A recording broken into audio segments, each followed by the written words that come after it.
Hey guys, how are you? I wanted to, sorry, let me get where I can sit down.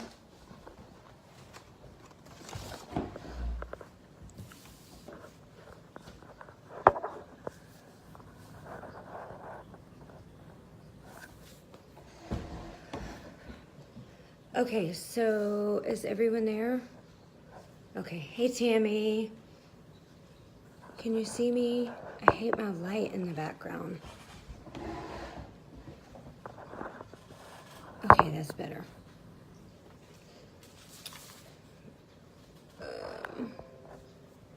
I'm gonna give it a second so everybody can come over.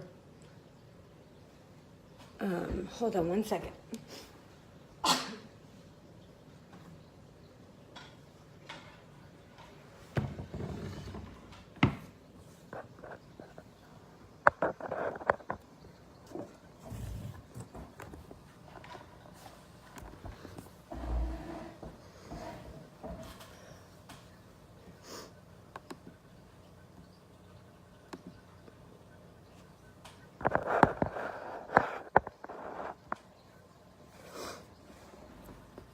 Okay. I can't tell how many people. Okay. I can't tell how many people are on or if everyone's listening. This is very important information. I really need all of you.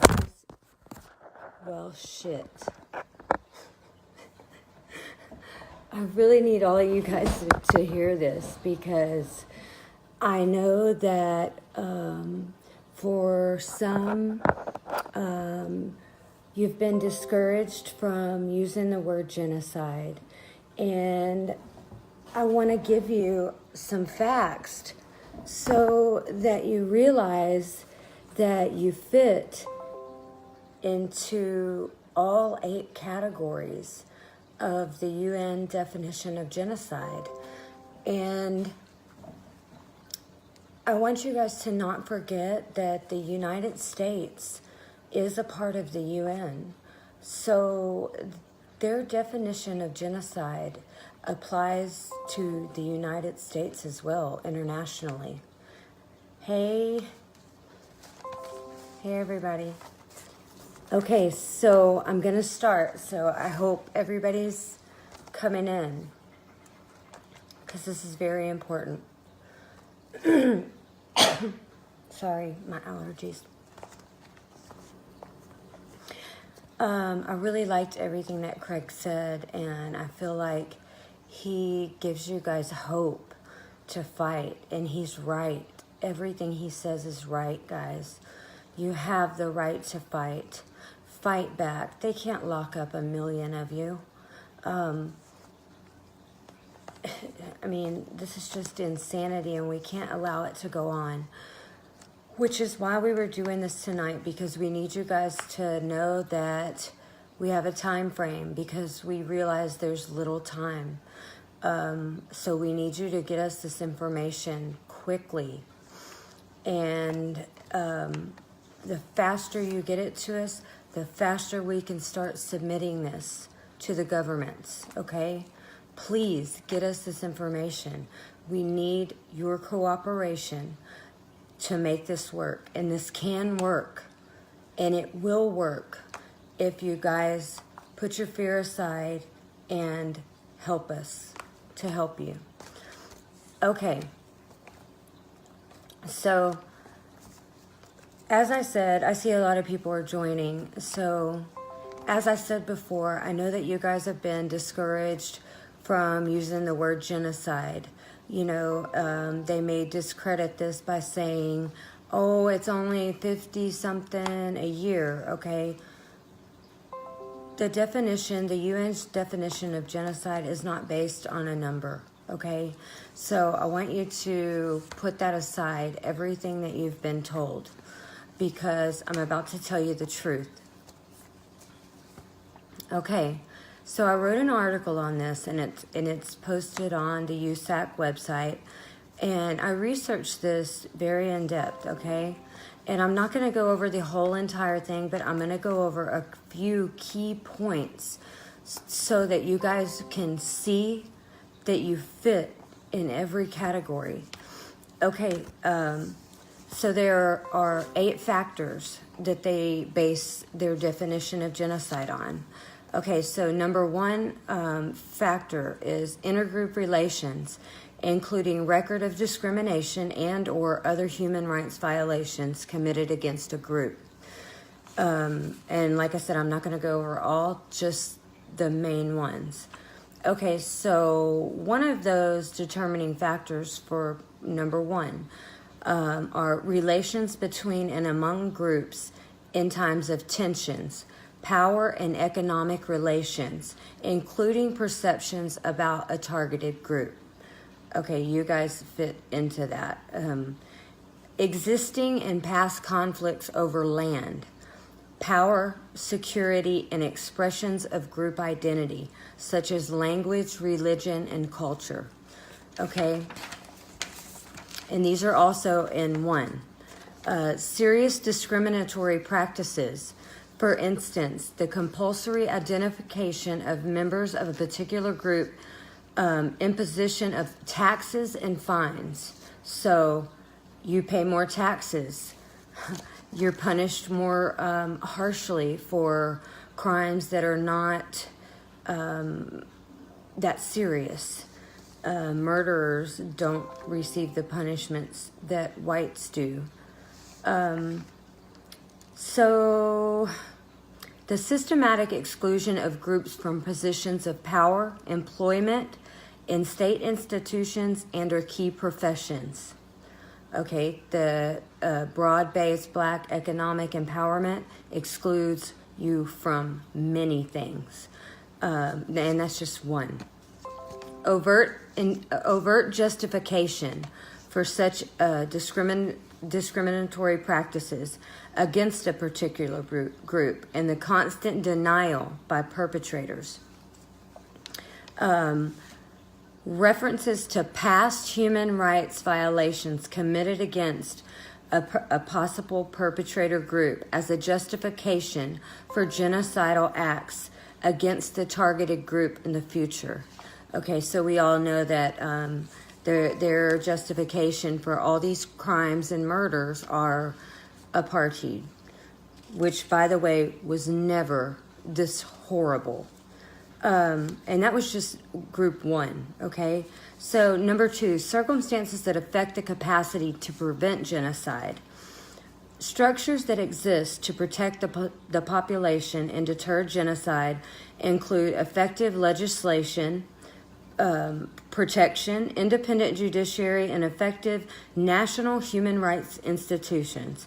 Presence of international actors such as UN operations capable of protecting vulnerable groups, neutral security forces, and independent media. Issues to be analyzed here include existing structures, the effectiveness of those structures, whether vulnerable groups have genuine access to protection. No, you don't. You do not have independent media. Your police force is basically run by the EFF, so you have no protection. That's number 2, okay? And that's not everything. That's just breaking it down. So number 3, presence of illegal arms and armed elements. Whether there exists a capacity to perpetrate genocide, especially but not exclusively by killing, how armed groups are formed, who arms them, and what links they have to state authorities, if any, in cases of armed rebellions or uprising. Okay, so we all know that there are people in authority that are complicit in riling people up to do these murders. And we all know that they have equipment that is military-grade equipment. Where are they getting it? Okay, whether a state has justified targeting groups from which armed actors have drawn their membership. Number 4, motivation of leading actors in the state or region, acts which serve to encourage division between national, racial, ethnic, and religious groups. Okay, So in this, underlying political, economic, military, or other motivation to target a group and to separate it from the rest of the population.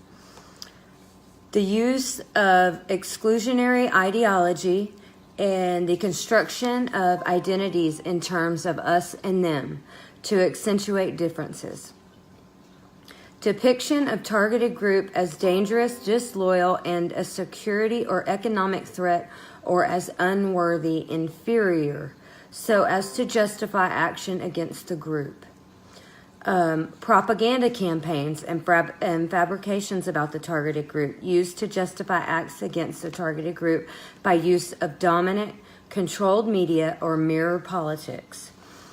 Any relevant role, whether active or passive, of actors outside of the country. That was number 4. Okay. Number 5, circumstances that facilitate perpetration of genocide. Okay, these are dynamic factors. Any development of events, whether gradual or sudden, that suggest a trajectory towards perpetration of genocidal violence, or the existence of a longer-term plan or policy to commit genocide. Okay, we all know of the ANC leaked document in 1993 that lays out the plan for this long-term genocide. Okay, so in this, attempts to reduce or eradicate diversity within the security apparatus, preparation of local population to use them to perpetrate acts, Julius Malema and Deal. Okay, introduction of legislation derogating the rights of a targeted group. Okay, the broad-based Black economic empowerment policy. Sudden increase in inflammatory rhetoric or hate propaganda, especially by leaders, Malema and Deal. That sets a tone of impunity, even if it does not amount to incitement to genocidal violence in itself. Okay, number 6, genocidal acts. Okay, acts that could be obvious elements of the crime of genocide as defined in Article 6 of the Rome Statute, such as killings, abductions, and disappearance, torture, rape, sexual violence, ethnic cleansing. Less obvious methods of destruction, such as deliberate deprivation of resources needed for the group's physical survival and which are available to the rest of the population, such as clean water, food, and medical services. Okay, in the squatter camps, the water trucks, they pass by the white squatter camps to go on to the blacks, okay? That is denying a basic necessity, okay? No government aid are provided to these children or anyone in these white squatter camps. The children are not allowed to attend school. That fits into this, all of this, okay? And that's just number 6. Also in number 6, creation of circumstances that could lead to a slow death, such as lack of proper housing, clothing, and hygiene, or excessive work or physical exertion. Okay, in the squatter camps, people forced there by the broad-based Black economic empowerment crap. I'm sorry, I get angry. This is a creation of circumstances that could lead to a slow death, such as lack of proper housing, no electricity, no running water, no food, okay? Number 7, evidence of intent to destroy in whole or in part. Statements amounting to hate speech by those involved in a genocidal campaign. In large-scale armed conflict, widespread and systematic nature of acts, intensity and scale of acts, and invariability of killing methods used against the group. types of weapons employed, in particular weapons prohibited under international law, and the extent of bodily injury caused. In non-conflict situation, widespread and or systematic, discriminatory, and targeted practices culminating in gross violations of human rights of protected groups such as extrajudicial killings, torture, and displacement. Squatter camps and the brutality of these murders fit into this. The nature of atrocities, dismemberment of those already killed, that reveal a level of dehumanization of the group or euphoria at having total control over another human being, or the systematic rape of women, which may be intended to transmit a new ethnic identity to the child or to cause humiliation and terror in order to fragment the group. We all know that this is happening. What they do to the women and the children and the elderly, or to cause humiliation and torture.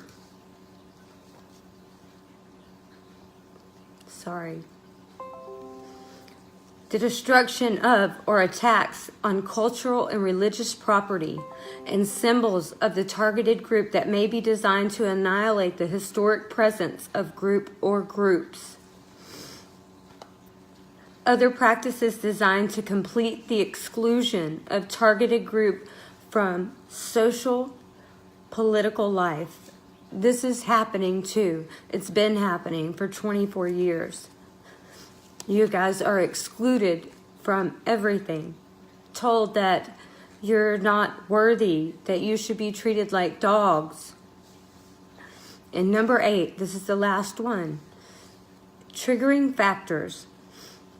These triggers might include upcoming elections and associated activities such as voter registration or campaigning, revision of delimitation of electoral boundaries, a call for early elections or the postponement of cancellation or cancellation of elections, disbanding of election commissions, imposition of new quotas, standards for political party or candidate eligibility.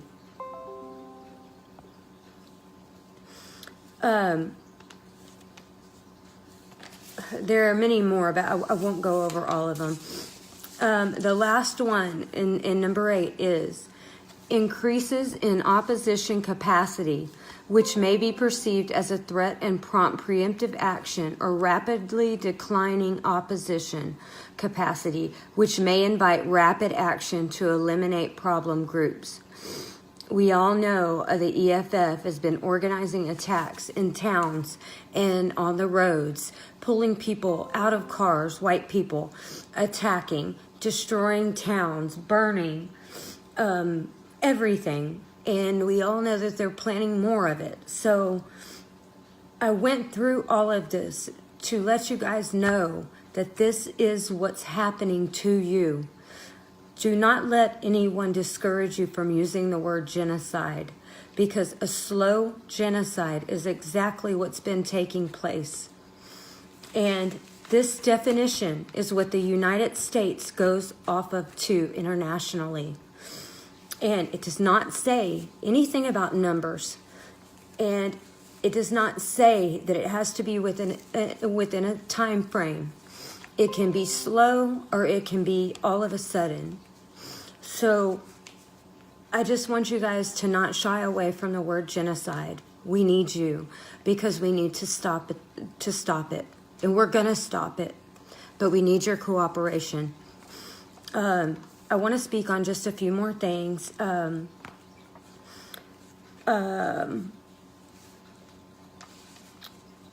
So we all know that in the numbers, even when we can get the correct numbers, not from the government, the estimated number is about 70,000 farmers since 1994.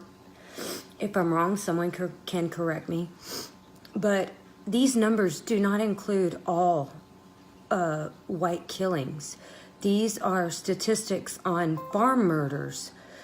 The number, think about how high the number actually is for what they don't give you the statistics on. It's got to be astronomical. I wish we could get these numbers, because it's just 70,000 alone since 94 is huge. And it doesn't include everyone. And some people don't realize that.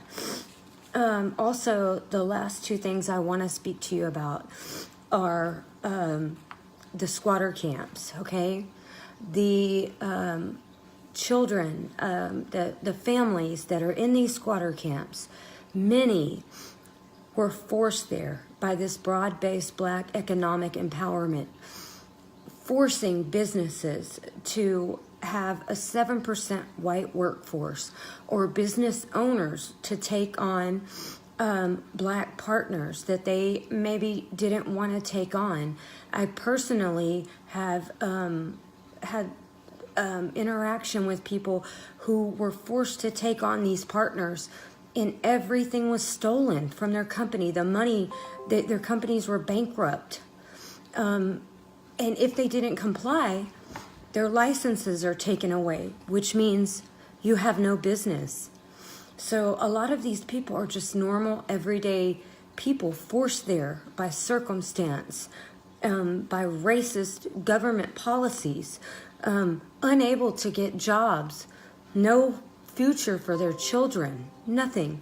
These children are mostly denied school. They have no education. The pictures that I get, because I've raised money for these people and these children and these elderly. The children don't have shoes. I have pictures of children who, the look on their face, it's like Christmas because they got a blanket. This is horrible and despicable, and no one should live like this. There is no electricity. There is no running water. And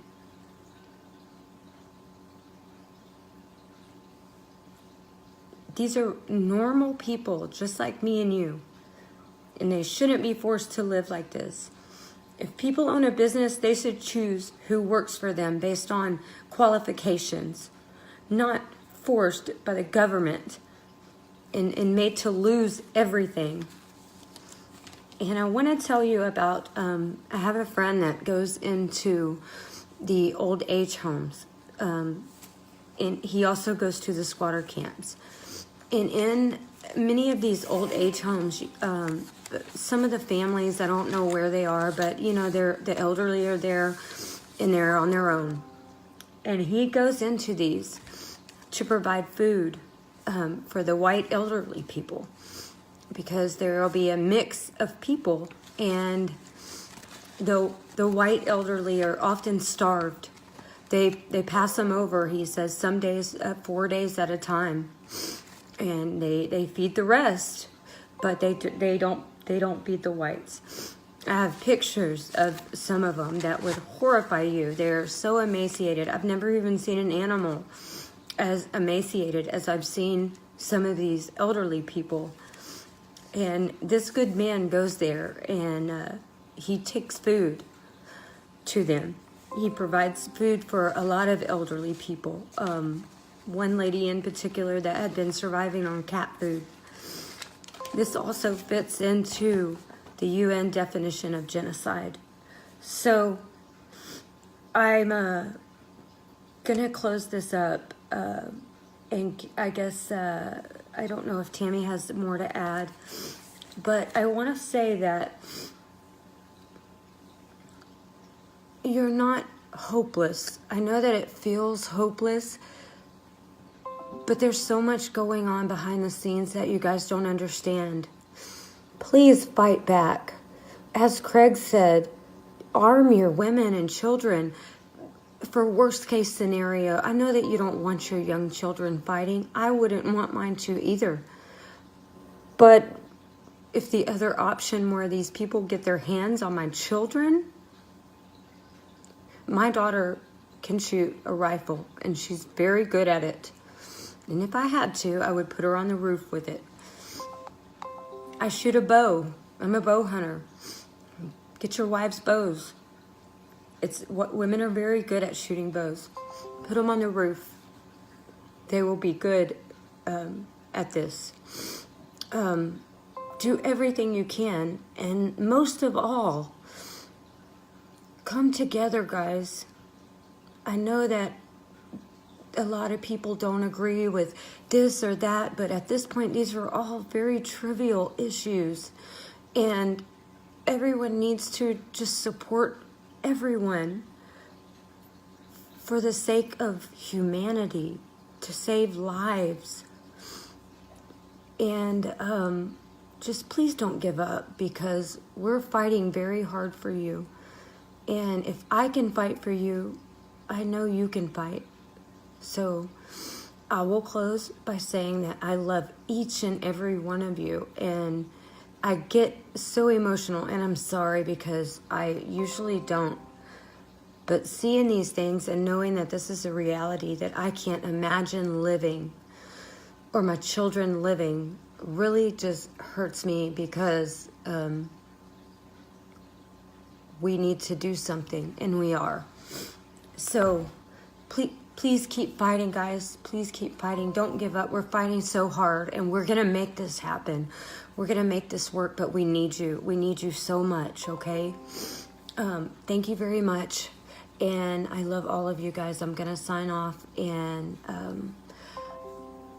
check out Tammy's page at Words Matter, so to see if she has anything else to say. Thank you very much. Have a good day. I'm about to go to bed.